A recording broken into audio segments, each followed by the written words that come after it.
continua repercutindo essa tarifa de 50% sobre produtos exportados do Brasil aos Estados Unidos. Converso agora com Solange Surur, que é diretora de macroeconomia do UBS, também colunista aqui do CNN Money, com quem eu tenho o prazer de dividir tela sempre. Muito boa tarde, Solange.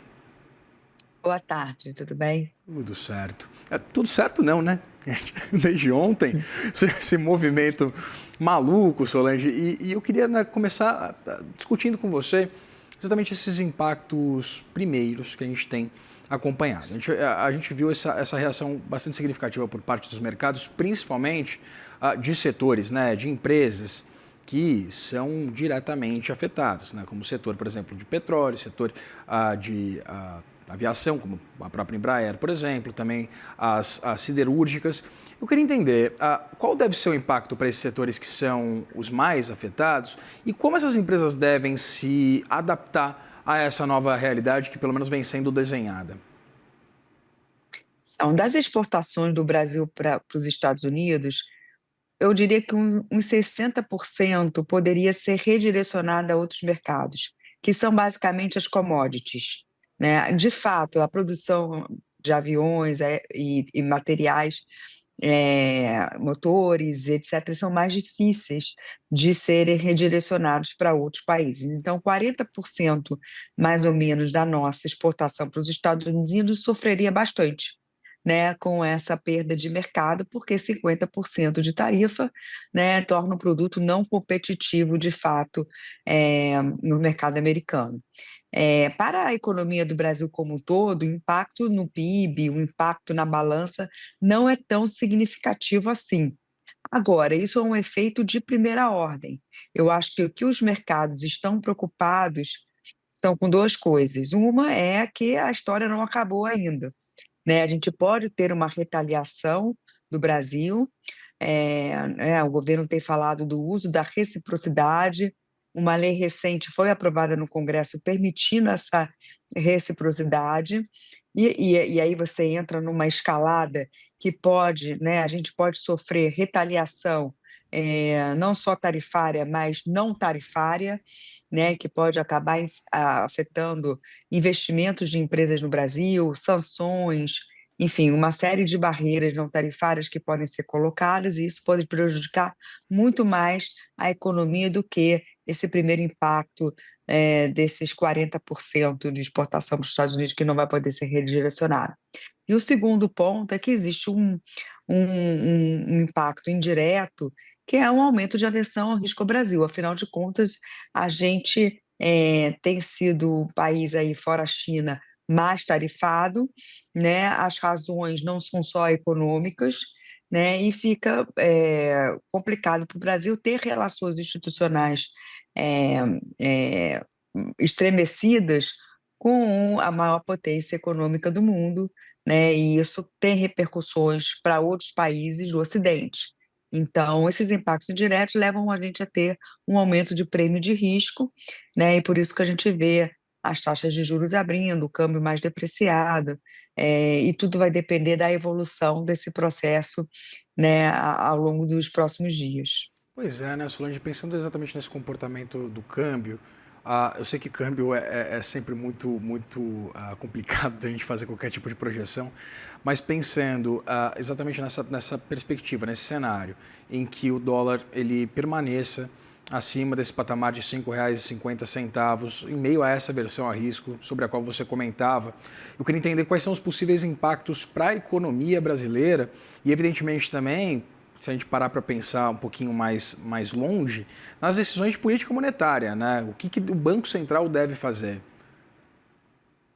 Então, eu acho que, primeiro, na cotação que a gente está tendo hoje, né, que é muito próximo de 5,50, 5,55, eu acredito que o mercado não esteja precificando um cenário de retaliação do Brasil e a volta da retaliação por parte dos Estados Unidos, né? Eu acho que aqui a gente está num ambiente ainda relativamente tranquilo, apesar de que né? O câmbio estava mais para 5,40, ontem chegou a bater 5,60 e até um pouquinho acima.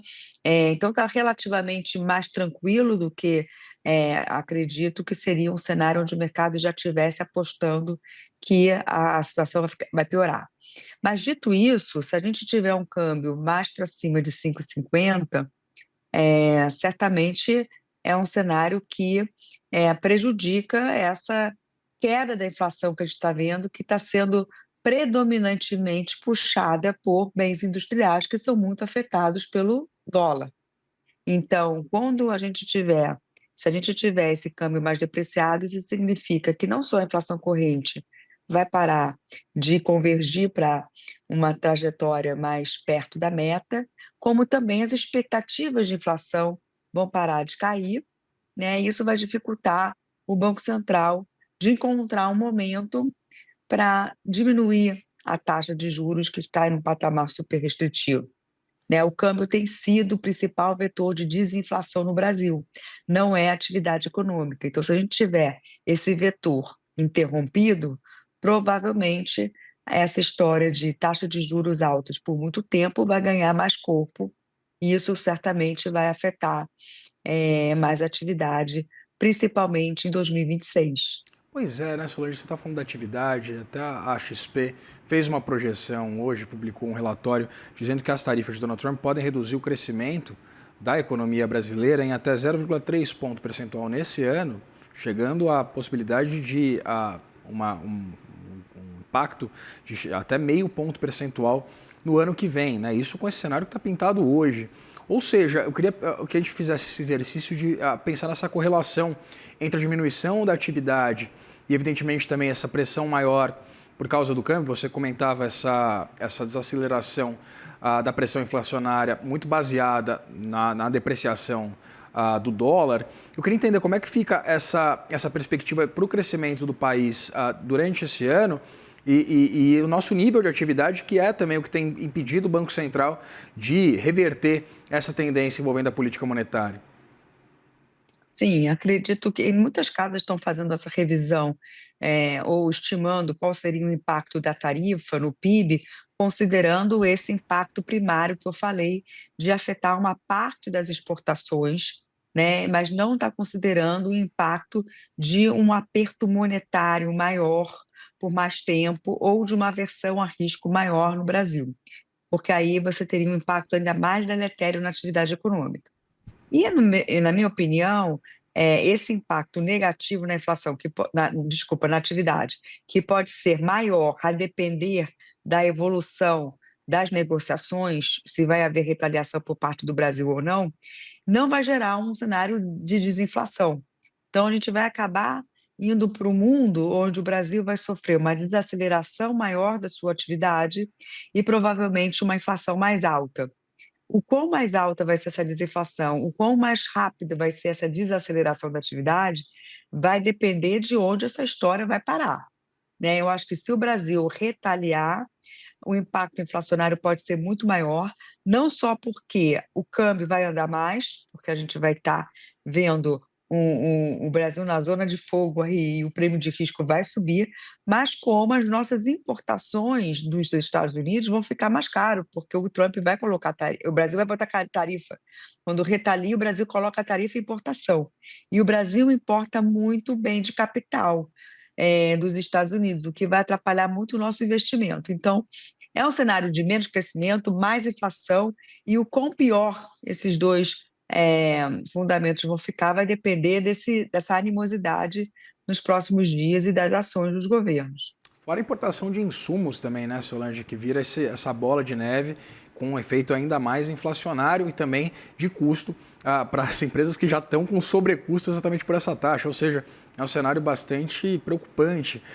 Mas pensando exatamente nessa perspectiva de uma retaliação por parte do governo brasileiro, a gente tem essas possibilidades ainda aventadas, né, tanto de uma retaliação do ponto de vista tarifário, né, e que a gente poderia, inclusive, ter uma resposta do mesmo patamar por parte da gestão de Trump, mas também medidas não tarifárias que pudessem servir como algum tipo de resposta ao governo de Donald Trump.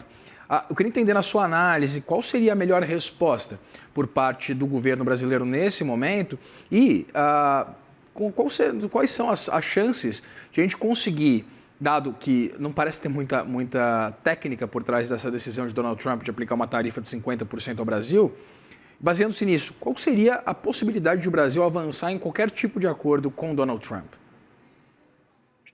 Em primeiro lugar, vamos precisar de muita diplomacia, porque eu acho que se a gente for no calor dos acontecimentos retaliando com mais tarifa ou mesmo com barreiras não tarifárias, a gente vai receber mais tarifas e barreiras não tarifárias também. Então, a gente vai numa situação que os dois países vão perder, mas é claro que o Brasil vai perder muito mais, né? O Brasil, em relação às importações americanas, é muito pequeno, né? O impacto que a gente vai ter na inflação americana é muito pequeno, vai afetar setores específicos de uma forma mais significativa, mas para a economia como um todo, o Brasil vai sofrer mais. Então, eu acho que a gente tem que ter uma diplomacia muito bem organizada nesse momento. Eu entendo que as negociações serão difíceis, porque, em relação ao Brasil, o comportamento dos Estados Unidos foi diferente. A carta explicitou motivos que vão para além de tarifas, mas eu acho que existe espaço de negociação. Não acho que a gente deva retaliar, nem usar reciprocidade nesse momento, porque seria muito pior para a economia brasileira do que para a economia americana. Solange, a gente viu que essa relação entre o Brasil e os Estados Unidos, ela tem uma piora, né? Essa crise, ela começa a escalar a partir dessa recepção por parte do governo brasileiro no Rio de Janeiro, dos líderes de países membros do BRICS. A gente acompanhou aquelas discussões acerca, por exemplo, de uma possibilidade de que os países do bloco negociassem de uma forma paralela ao SWIFT, né, e também à moeda norte-americana. E eu queria entender exatamente a importância evidente das relações comerciais com a China, né, nosso principal parceiro comercial, mas do ponto de vista geopolítico e de inteligência, desse ponto de vista de uma relação diplomática com esses países, mas batendo de frente agora com essa retórica e essa agressividade do ponto de vista tarifário de Donald Trump. É sustentável uma relação mais próxima com os países membros dos BRICS nesse momento? Ela é proveitosa? A gente está num mundo, né, diferente desde o começo desse ano. A gente está num mundo muito mais polarizado e muito mais belicoso, no sentido de a gente ter a formação de dois blocos, né, o bloco dos Estados Unidos e países ocidentais e o bloco da China e suas zonas de influência, que vão cada vez mais tentar desacoplar, né? Os Estados Unidos vai, ao longo do tempo, desacoplando da China e vice-versa, sendo que as duas potências tentam aumentar a sua zona de influência no mundo. E o Brasil fica numa situação complicada, porque o maior parceiro comercial é a China, porque a China traz grandes investimentos diretos para o Brasil, né? E, ao mesmo tempo, a gente precisa ter relacionamento com os Estados Unidos e com o Ocidente, porque é todo o resto, e que não é pequeno, das nossas exportações e da vinda de investimentos diretos, né? E também de relacionamento financeiro, né, que existe entre o Brasil e o Ocidente. Então, a gente está num momento. É complicado para o Brasil se posicionar, mas o fato de estar no BRICS é pior, porque é um bloco construído justamente com o intuito de ter um poder econômico que contrapõe aos Estados Unidos. Então, acho que realmente, apesar da carta do Trump expor motivos mais políticos em relação ao nosso judiciário, o que está por detrás disso é uma guerra geopolítica, né, e econômica entre dois blocos, e o Brasil ficou no meio. O ideal, eu acho que seria a gente permanecer o mais neutro possível, se beneficiando dos dois lados, mas estar no BRICS e tentar fortalecer o BRICS com a história de transações em moedas entre países, né, sem usar o dólar, a ideia, né, de tentar algum dia chegar numa moeda única, isso tudo no ambiente global tão belicoso foi contra o Brasil. E eu acho difícil agora. Fortalecer o BRICS seria isolar mais ainda o Brasil do Ocidente nesse momento. Zé, né, Solange, só respeitar exatamente aquilo que a gente já faz historicamente, né? Conversar e negociar e comercializar com todo mundo. Conversei com Solange Surur, que é diretora de macroeconomia do UBS e também colunista do CNN Money, com quem eu sempre tenho o prazer de conversar. Obrigada, prazer é sempre meu. Até mais.